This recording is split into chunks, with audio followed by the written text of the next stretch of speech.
Hello everybody, welcome to the All Day Football Show. I'm your host, as always, Jackson Kellogg, and today I have for you my mock draft for before the draft, which is this Thursday. We are 3 days away. Excited to stream that for everybody to see. But here I have a mock draft for you guys. This mock draft is going to be what I would do if I was each team, so I'm not going to make picks based off of what's rumored to be happening. I'm going to do if I was the GM of each team, aside from trade backs, because then that gets annoying, what I would do if I was in each team's positions. I've gone through most of the players in each position. I think the only positions I haven't gone deep on yet are linebacker and edge rusher, but the rest I've pretty much hit on. I gotta get those last two over the next couple of days, so I kind of know which guys I do and don't like. But yeah, we are going to jump right into it. First overall pick, the Jacksonville Jaguars. They've got a bunch of needs in a bunch of different spots, but they have their quarterback of the future. They franchise tagged Cam Robinson and signed Brandon Sheriff in the offseason, so they put more stock into the offensive line. That defense last year, though, did have some issues, and in my opinion, the best defensive player in the draft class is Kayvon Thibodeau. I think he is a more complete player than Hutchinson at a younger age, and I think he has better technique and better skill than Trayvon Walker, who Walker's pointed as the best athlete in the class. And I think the Panthers just need to hit on a guy who's going to work in the draft class, and that's where I draft Kayvon Thibodeau to the Jaguars. Number 2 overall, we have the Detroit Lions. Again, like the Jaguars, they can go a number of different spots here. The pick I'm going to go with is Derek Stingley Jr. out of LSU to the Lions. Lions could use some help in the secondary, and Stingley Jr. is one of the best corner prospects that have come out in the last couple years. They could also go Sauce Gardner here. I just like the pick of corner to help the back end of the defense. They could also go pass rusher here with Aiden Hutchinson. That'd be another move that I might make. Number 3 overall, we have the Houston Texans. They just need help everywhere. And I think the pick to make for that is, you've got a young defense. I think you give them a year.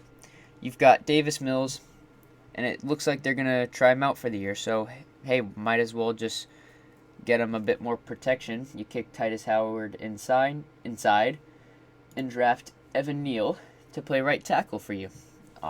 Make that offensive line a lot better. Give Mills more time to throw in the pocket, and just see what he can do on the year. And then, even then, you have Evan Neal to play for whichever quarterback you bring in next year if Davis Mills doesn't work out. Number 4 overall, we have the New York Jets. The Jets need help on the outside on both sides of the ball, whether it's receiver or corner. 4 overall, it's a little high to go receiver with who's available. This is why I'm going to go Sauce Gardner here out of Cincinnati. I think he's a great corner that the Jets can put outside from day one and just have him lock down most of the receivers that he faces. Will be a little interesting to see how he comes in, seeing that he didn't play very many Power 5 opponents. But I think the skill set that he has will still translate to the NFL. At number 5, I have the New York Giants. They have a couple different needs, and I think here, looking at it, you've got the Panthers at 6, who, if they don't go quarterback, they're probably going to go offensive line. So you might as well take your pick at the guy that you want and not risk them going to the Panthers. And for the Giants, I like Ike Ekwonu out of North Carolina State. Ekwonu is more of a run run-blocking offensive lineman right now. But he has the ability to be kicked inside to play guard. So if that's where they want to play him as well, they can do that. So he'll probably play either right tackle or I think right guard this season if he goes to the Giants, who could easily need help at that position, whether it's protecting Daniel Jones or creating running lanes for Saquon Barkley. Number 6 overall, we have the Carolina Panthers. I'm not going quarterback here. I think you ride with Sam Darnold for the year, or you try to, after the draft, with the picks that you have next year, you try to trade a light amount for Baker Mayfield. But you don't go quarterback here. I think Matt Rule might be on his way out after this year, and you don't have time to bring in a quarterback that the regime after you is probably just going to can. So you try to get your current quarterback situation some protection, same with the Giants, and you draft Charles Cross out of Mississippi State, who was a pass-blocking machine for them there, and can do that in Carolina as well, who desperately need help on that offensive line.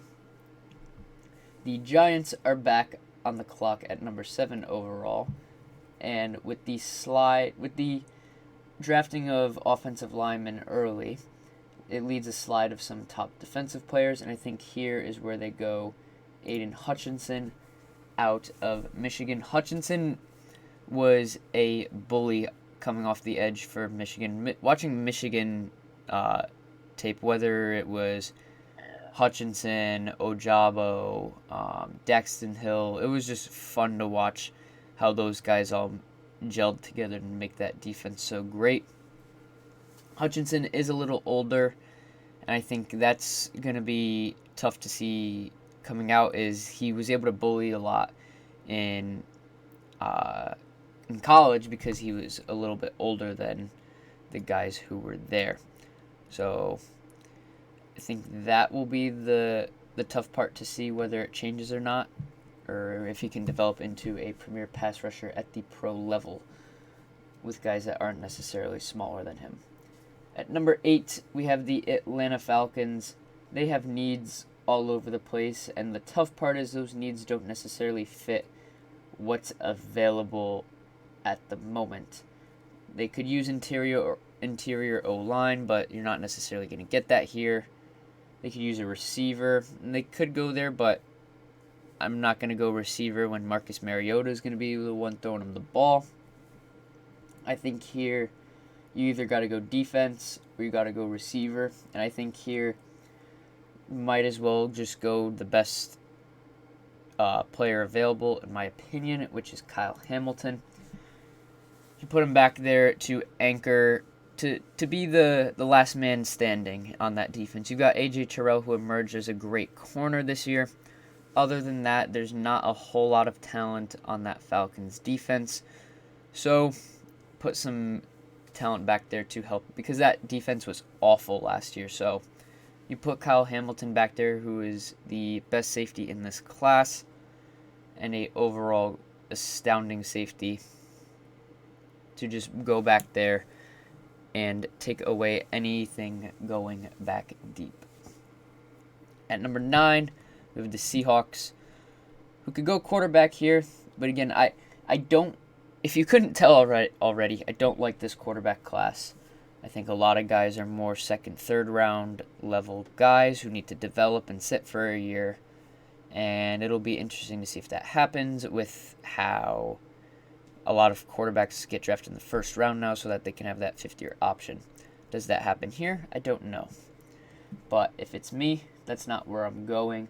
I'm going to draft George Karlaftis, edge out of Purdue. The Seahawks have needed a pass rusher for years, and Karlaftis is that guy. Watching Karlaftis on tape, he was astounding just to watch him get to the passer, and he was also one of the better run stuffers at the top of the edge group in this class. So he not only can rush the passer, he can also help set the edge against the run, and I think this is a slam dunk pick for the Seahawks here, who go with one of the best players available based on how the board falls. Now, the Jets get lucky here at number 10 overall. They go corner early, and it just so happens that the best receiver in the class falls to them at 10 overall, where they go Jameson Williams out of Alabama. Williams was by far the best receiver in this class. I'd been saying that for the past month, and away from Drake London, Garrett Wilson, and Chris Olave, and putting Jameson Williams up at the top. Jameson Williams was thrown down boards because of that ACL tear, but he is ahead of schedule on his rehab, and ACL tears aren't the career killer that they used to be. So, Jameson Williams is easily the best receiver in this class and the best overall well-rounded receiver. A lot of these other guys have specific things that enhance their skills. Olave's a great route runner. Drake London's a physical guy. Jameson Williams can do everything, and that's why he's a slam dunk pick for the Jets. And at number 11, the Washington Commanders, another team that could possibly go quarterback just to go the fifth-year option, but they have needs in other places, and it's with that it's tough. They could use some interior O-line, but do they really want to go Linderbaum this early? Probably not. They could go Bernard Raymond, but it's, again, a bit early. I think that they just need some help on that defense, and you go with a guy who can sit in the middle and help you out on that defense, and you go Devin Lloyd at linebacker out of Utah. It's one of the few holes that Washington has on that defense. I think you stick Devin Lloyd in there, it can develop into a Bobby Wagner type for that Washington defense. Minnesota Vikings on the clock at 12 overall. This one, in my opinion, is pretty simple. I think you go Trent McDuffie here. They need somebody to play opposite of Pat P, and even then, Pat P took a bit of a drop-off last year. You throw Trent McDuffie over there, and he will be the other side, locking down those wide receiver twos. He's more of a zone corner, and I think the Vikings might move to be more of a zone defense team, especially with a lot of their secondary guys getting older. You put McDuffie back there, and you don't have to worry about whatever zone he is covering. Showed great tape in terms of coverage skills, ball skills. He did it all, and it made him easily the third best corner in this class. On the clock at 13 overall, Texans, they need help everywhere. They went Evan Neal early at tackle, and I think it's at this point that they need to get another receiver for Davis Mills. They've got Brandon Cooks. Other than that, nobody really else. They've got Nico Collins, and that's about it. So you go and get him another weapon, and it's with this that they go Chris Olave out of Ohio State. Olave, I think, is one of the best, if not top two to Jameson Williams maybe, or Jahan Dotson in terms of route running in this class. You've got Brandon Cooks, who can be your deep guy. Get Olave, who can be your Z receiver, your wide receiver 2 on the outside, who can also kick it inside to play in the slot if need be. 14, Baltimore Ravens. This pick is pretty easy for me. I've got Jordan Davis on the D-line. Davis is a day one nose tackle who is going to stuff the run, and that's exactly what the Ravens need there right now. It's not, they get their pass rush from the linebacking group. That's how their scheme is ran. They just need somebody who they can plop in the A gap, and the ball is not going to be ran through there. So that's a pretty simple pick that I have for the Ravens there. They could also go corner if they wanted to, if McDuffie, say, falls. 15 have the Philadelphia Eagles, and it sounds like they might go receiver for the third year in the row in the first round. I don't necessarily blame them, but I think here You see one guy sliding, and you, at that point, you'll take an opportunity with whoever falls to you at your second pick. And again, there's going to be a bunch of trades in this draft, I think, but with none happening, I think you take the best player available and just go Trayvon Walker at edge. You stick him on that edge, and he easily becomes your best pass rusher. So he is one of the best athletes in this class, but he needs time to develop into that mold of being a premier pass rusher, being that top guy. I think he might have the opportunity to become a TJ Watt, but it's not going to be starting in week 1. So you're going to have to be a little patient with him and develop him correctly to get the success that you would want out of him. At 16, the Saints have 3 glaring needs, and I know it says them right there, but the defense is pretty much set. Then you've got the offense. I think you stick with Jameis Winston for the year, and you go and support him. First, you jump the Chargers, who are going to be wanting a wide receiver tackle. I think tackle is more of a need for the Saints than receiver. And you go Bernard Raymond out of Central Michigan at the tackle spot. I'm not a huge fan of Raymond, but they need an anchor at the left tackle spot. As Teron Armstead left, you've got Ryan Ramczyk, so if you want to kick him to the left tackle spot and put Raymond on the right tackle, you can do that as well, but they need somebody on that O-line to help protect Jameis Winston and give him more time. At 17, you have the Chargers. They could go receiver. Keenan Allen's getting older. They just signed Mike Williams, but other than that, they don't really have anybody. They used Josh Palmer as their wide receiver 3 last year, who did okay.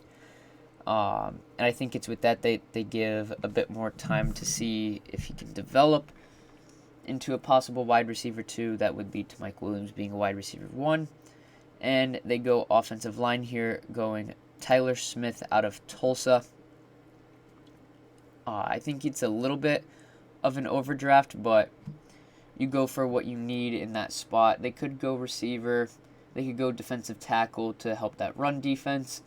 But I think protecting Justin Herbert and giving him more time in the pocket is exactly what they need, as that offensive line was not great last year.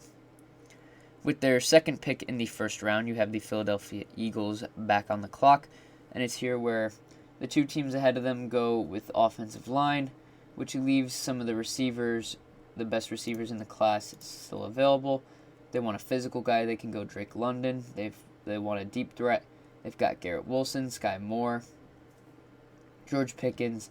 I think with this, they've got Devontae Smith, who can be that route runner. I think they go Drake London here to be the physical guy who's gonna what they wanted Rager to be, but at a much bigger size. I'm not a fan of London because he scares me and screams N'Keal Harry. And I don't think he's necessarily going to be the best choice to go to the Eagles if they do that. But what the Eagles need in that wide receiver room, Drake London fits the bill. It's just a matter of, is he going to be able to develop into that role. And with the Saints back on the clock at 19 overall, they filled that tackle position, and I think here is where they go wide receiver, and they go Garrett Wilson to complement Michael Thomas on that offense. You need Jameis to give Jameis Winston weapons, and off the top of my head, I don't know who the receivers are in New Orleans right now. I think Marquez Callaway is? No, not Marquez Callaway. Actually, that might be right. I can't name you the Saints receivers off the top of my head right now. I know they had Tre'Quan Smith, but I'm pretty sure he's still a free agent. And I think Marquez Callaway is still there. But other than that, they don't really have anybody, and that's the problem. And you go and get your quarterback another weapon. The Steelers on the clock at 20 overall. They've done a lot of research on quarterbacks, and I think they're the team that's definitively going to go quarterback round 1. And it's with that. Matt Corral is my favorite quarterback in this class, but I don't think he fits what the Steelers want. I think it's with that they go Malik Willis. I think although Matt Corral is my favorite quarterback in the class, Malik Willis fits what the Steelers want to do at their quarterback position. They want somebody who's going to be able to rocket it, and Mike Tomlin is a great coach. You draft Willis. Don't necessarily start him week 1. Maybe put Mason Rudolph out there. There's rumors that if Baker Mayfield gets cut, the Steelers are going to sign him. They've got a couple different routes that the Steelers can go there at quarterback, and I think Malik Willis, if given time to develop, could be the future quarterback for the Steelers. My New England Patriots on the clock at 21 overall. This one is a pretty easy pick for me, and I know other people don't see it that way, as the Patriots do have gaping holes in different areas, but I don't think there's a hole bigger than one at corner. J.C. Jackson left. Stephon Gilmore was traded halfway through the season. They don't have a corner 1. They signed Malcolm Butler, but was a corner 2 the last time he played in terms of how he played. He was a mid-tier corner 1, high-tier corner 2. You've got Jalen Mills on the other side, who's a mid-tier corner 2, and then you've got Jonathan Jones, who's great in the slot. I think you draft a corner, bump Mills into more of a limited role, same thing with Butler, kind of rotate them in that corner 2 role, and you put Andrew Booth out of Clemson in that defense and give him that Bill Belichick development, and I think he blossoms into a beautiful man corner. There's talk that the team's probably going to go more to a zone route. Booth can also fit that. But I think Booth has some of the tools to transition into a great press man corner, which is what the Patriots love to do. At 22, the Packers have a couple needs, none bigger than that huge hole at wide receiver. And I think it's with this that they draft George Pickens out of Georgia. Pickens has all the tools to be a wide receiver, 1 in this league. He got injured earlier in the season, so there's injury concerns. He didn't play until the playoffs hit. But he is on track to be healthy for the season, and I think of the wide receivers that are left in this group, I think he has the largest chance to develop into a wide receiver 1 X receiver, whereas I think some of these guys might be better picks, like Jahan Dotson, but Dotson's not going to be your wide receiver 1, he's going to be your slot receiver, and that's not what the Packers need. They need somebody who Aaron Rodgers is going to be able to sling it to.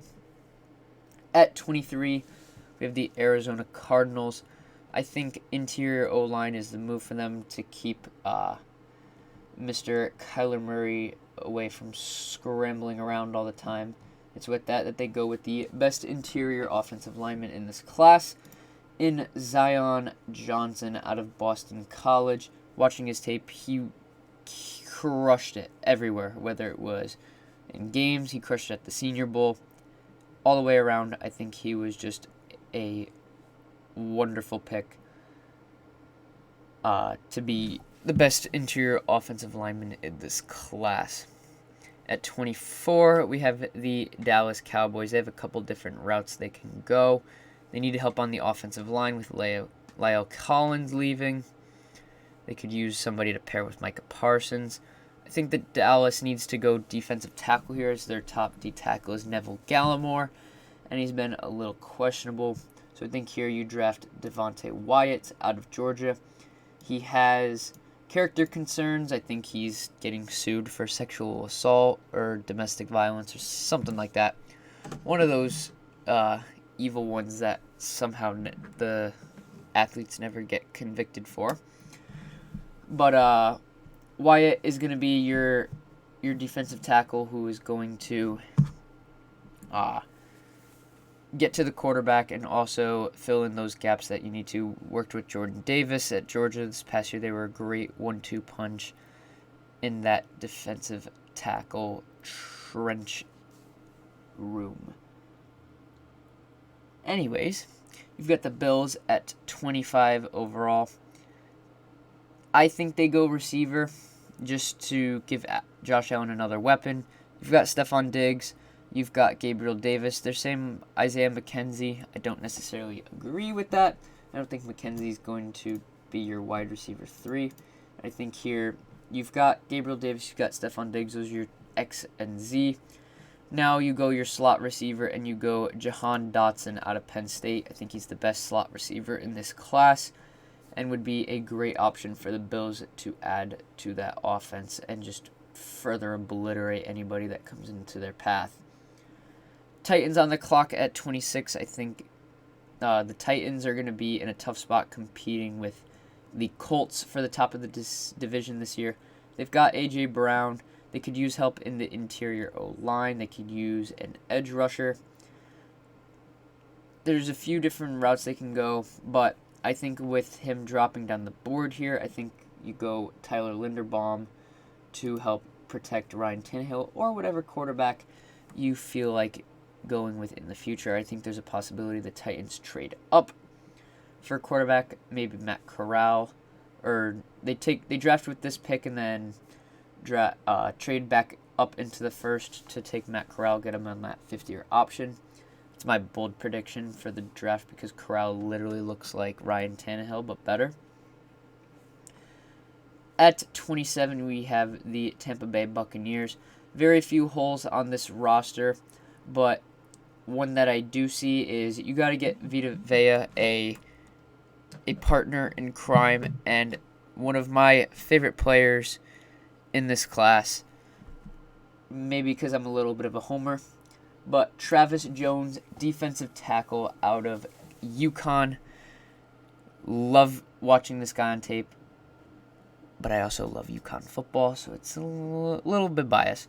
But I'd watch UConn football games this past year, and he was like the only bright spot on that team, and he would still dominate against great competition. Like watching him against Clemson, he would, just because they went against a ACC school. Now UConn got obliterated in that game, but Travis Jones was still able to do well against an ACC level offensive line, a competitive one at that. So I think Travis Jones also showed more skill than Devontae Wyatt and Jordan Davis, but Travis Jones has some issues in terms of how he uses that technique.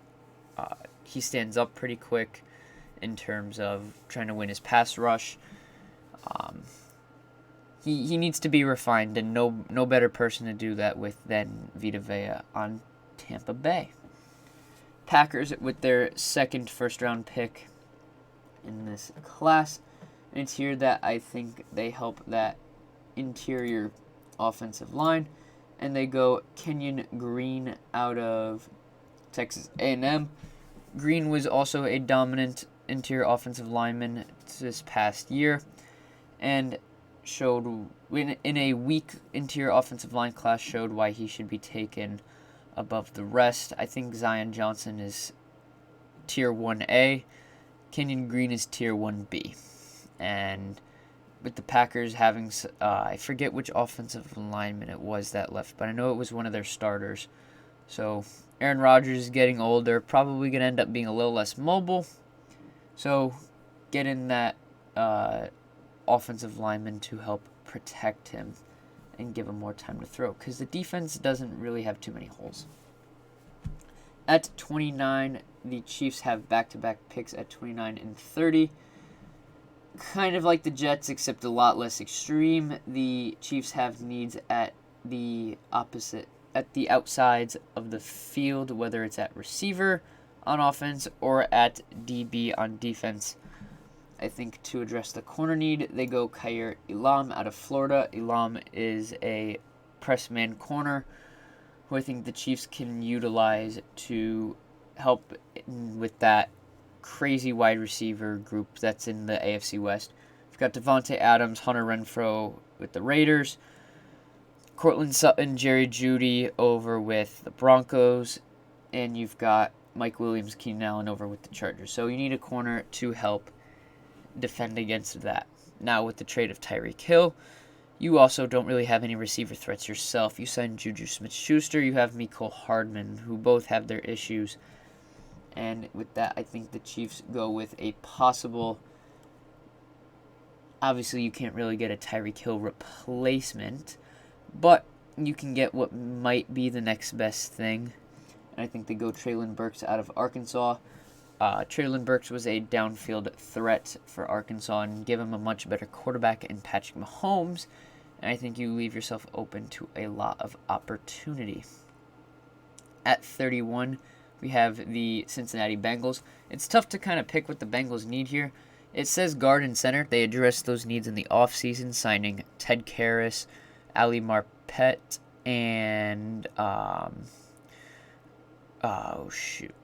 Ali Marpet, Alex Kappa. Sorry, mixed up my Buccaneers guards there. And they also signed Lyle Collins, so they might kick Jonah Williams inside. A few different things they could do there, but they got Joe Burrow that offensive line help. I think the need that I see is they need a corner that can take Eli Apple off the field. I think they go slot corner here, and they draft Jalen Petre, who's the best slot corner in this class. They could also go Daxton Hill here if they want to go more of a gadget DB. But I think Jalen Petre can fill that slot need for the Bengals. And then at 32 overall, the Detroit Lions. They went Stingley earlier at corner. I think the Lions could use some more help on the defense, and they go Jermaine Johnson out of Florida State at the 32 overall spot to help bolster that pass rush. And this is what the final bit looks like. If you have any quarrels, if you have players that you like better, worse, give your reasons for it in the comments. Definitely open to discussion with all these different moves. But anyways, guys, thank you so much for watching. If you enjoyed, be sure to leave a like and subscribe. It would be greatly appreciated. Hope you all enjoyed, and I will see you all on draft night. Let's go, Pats.